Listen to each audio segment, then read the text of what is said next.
Car मैं मोहित बिष्ट। दोस्तों, ऐसे तो हमारे उत्तराखंड में आए दिन कोई ना कोई परेशानी आते जा रही है, लेकिन एक उत्तराखंड में सबसे बड़ी जो वर्तमान में समस्या चल रही है वो ये है कि पहाड़ से या तो आए दिन लड़कियां गायब हो जा रही हैं या भाग जा रही हैं या गुमशुदा हो जा रही हैं। अब एक जो ताज़ा मामला है वो है उत्तराखंड के पौड़ी क्षेत्र का।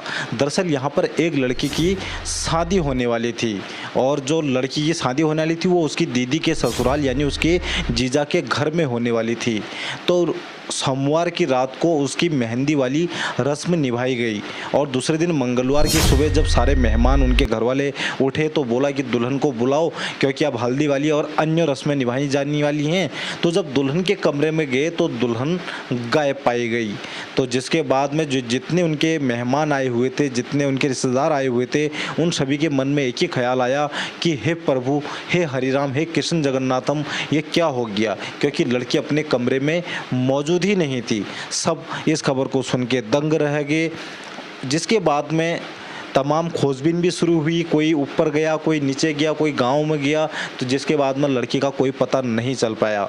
वहां दूल्हे की तरफ से सारी रस्में निभाई जा रही थी और वो यही सोच रहे थे कि बारात लेकर जाएंगे और दुल्हन को लेकर आएंगे, लेकिन उन्हें क्या पता था कि दुल्हन वहाँ से गुमशुदा हो जाएगी। जिसके बाद में लड़की के जीजा ने पौड़ी कोतवाली में रिपोर्ट दर्ज कराते हुए गुमशुदगी रिपोर्ट दर्ज कराई है। फिलहाल लड़की की खोजबीन जारी है। कल बुधवार को लड़की की शादी होनी थी, लेकिन लड़की अभी तक गायब है, अभी तक नहीं मिली है, जिसके बाद में तमाम प्रकार से उसको खोजबीन जारी है। तो ये आखिर उत्तराखंड में ऐसा क्यों हो रहा है? ये एक नहीं, बहुत सारी जगहों तो ऐसी भी खबरें आ रही हैं जहां शादी संपन्न होने के बाद में भी 5 से 6 दिन बाद या तो दुल्हन गायब हो जा रही हैं या भाग जा रही हैं।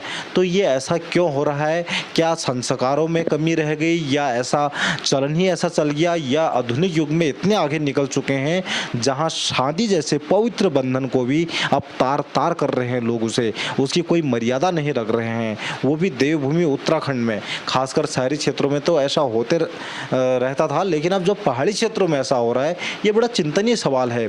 आज लोग अपनी माँ बाप की इज्जत को धूमिल करते हुए काफ़ी हद तक आगे बढ़ चुके हैं। अब लोगों के अंदर शर्म हया कुछ भी नहीं बची है।